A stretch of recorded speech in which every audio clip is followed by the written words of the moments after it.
If I can hang upside down from a pole, like by just my arms and like hold myself up, I can do anything in my life. Hey guys, what's up? I hope all of you guys are doing well. As you guys can tell, I have my ring light set up back, but I don't have a microphone or anything, so it's really echoey still. So I'm sorry about that. Also, another disclaimer.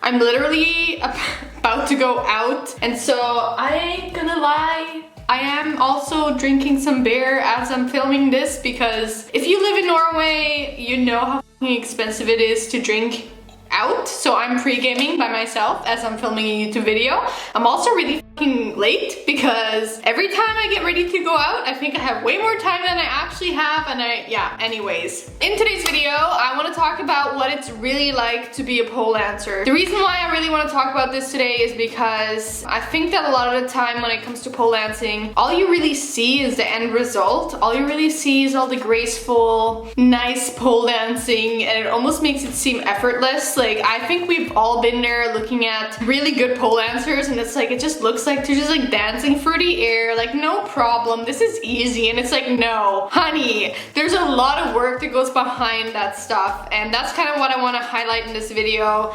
So whether you're a pole dancer or you're not a pole dancer, this video will be a way of encapsulating the reality of pole dancing, I guess. So I think pole dancing is like anything creative, anything like if you're writing a book, if you're writing like a master's thesis, if you're doing anything creative, putting things together, you're gonna only, as a viewer, you're only gonna see the end product. And so I think that pole dancing is the same in the sense that you don't see the hours and hours and hours that go behind even just learning a single move. As an example, I want to show you guys me learning the ballerina, which looks like a ballerina literally on the pole. These are just some clips of me trying to get it and then finally getting it, and then posting a certain little frame of the video on my Instagram account. So here is that video.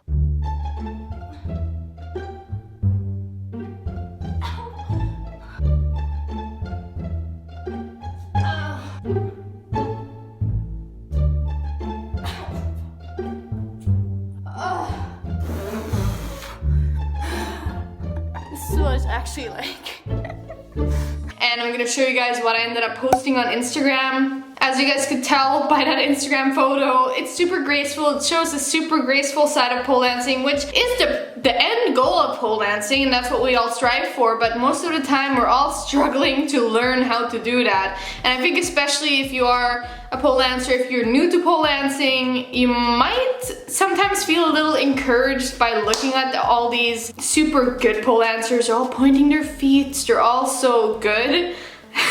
I'm like an ugly duckling when it comes to pole dancing. Like, my feet always like try to like not point. It's like, excuse you, foot. It's simple. Just do not look like an ugly duckling. Anyways, and I think we need to be reminded that we all struggle. We all go for all these struggles. So, you know, pole dancing is honestly more like this, this, this,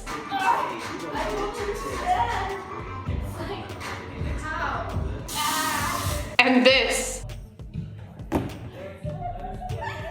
So first I want to talk about the pain of pole dancing. When it comes to pole dancing, if you don't know what pole dancing is and you're not a pole dancer, I want to let you know we need the friction of our skin to hold us up.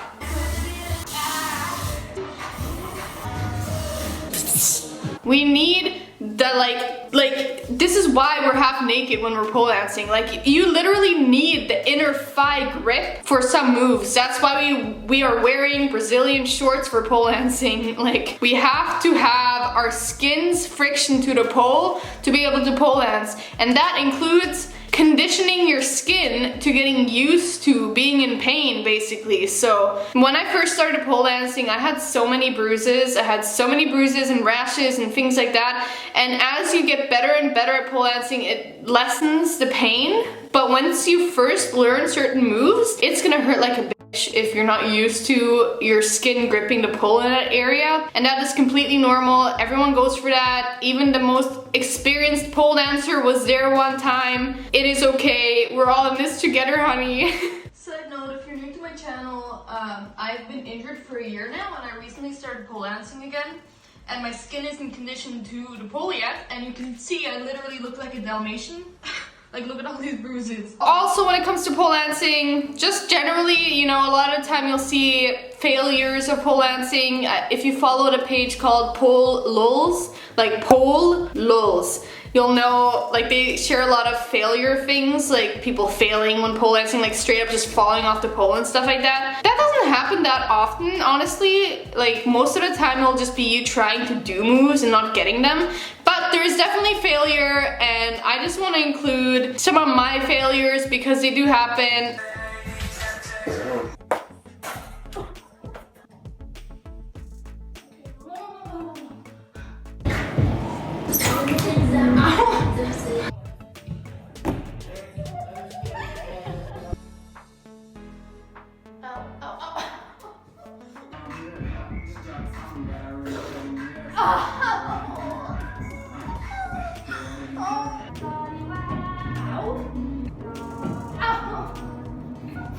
There's a lot of times when you're doing pole dancing moves that you will fail and you will get stuck in moves, such as me trying to do the layback, and this is a classic one where you can't get back up again and you just kind of like start drooping down and you're like sadly dismount from the pole.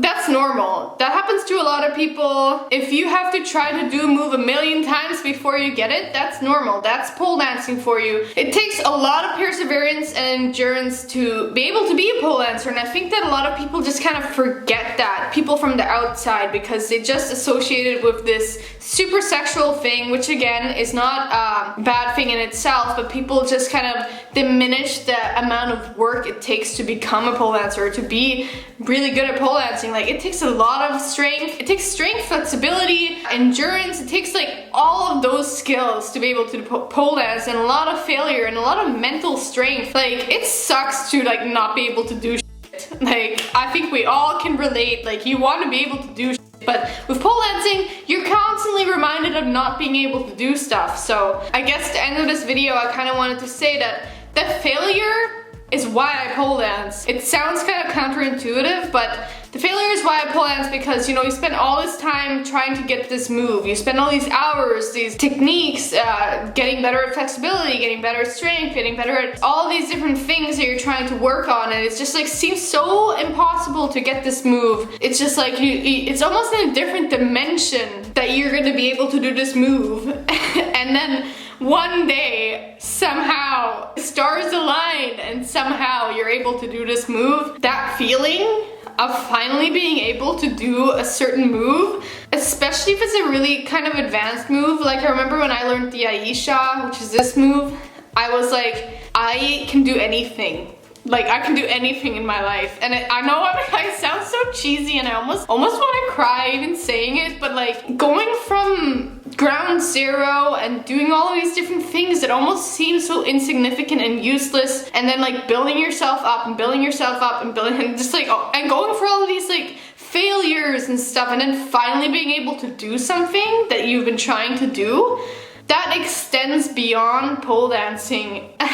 You know, and I think that's why pole dancing is so addictive to a lot of people, is because it extends beyond pole dancing. It's not just like, oh, I learned this move, oh my god. It's like, I learned this move, and so I can learn all of these other things in my life, because if I can do this, if I can hang upside down from a pole, like by just my arms, and like hold myself up, I can do anything in my life. I know it sounds super cheesy and motivational, but that's kind of, I think, why I like to pole dance. It's like I always say this when I learn new things, it's like a tangible representation of what you can achieve when you set your mind to it, is what I usually say, like when I'm able to do things, because it's like, oh wow, these little things that I've been doing every day, or like whatever your routine is, somehow actually led me to this point. Like, actually having these habits makes it so that I can do this thing eventually. It's just sort of it's kind of a mind-boggling thing. Like, it's like, I don't know. I guess what I'm trying to say is that pole dancing transcends pole dancing. Meeting goals when it comes to pole dancing transcends the goals that you meet in pole dancing. It's a representation of the goals that you can meet generally in life. It's like, if I can do this thing, I can also do this other high mental goal. You know, it kind of reminds you of your potential, like similarly to how you can make these physical goals, to meet these physical crazy goals that seem almost impossible. I can make these mental goals and also meet those mental goals. So I think that's the end of the video. It was intended to show the reality of pole dancing, which includes, yes, failure and all this pain, but also the amazingness of getting moves and like the motivational aspect of it. And I hope that other pole dancers that watch this can relate to it. And you know, if you like this video, feel free to give it a thumbs up. Maybe share it with people. Also, consider subscribing if you want to see some more of me.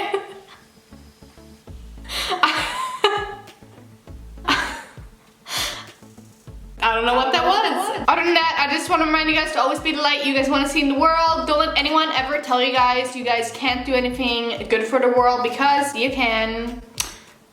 Yeah, bye. I'm going out now. Okay, bye guys. Other than that, I just want to remind you guys to always be the light you guys always want to see in the. What the f? Woo. Get your shit together, girl. You can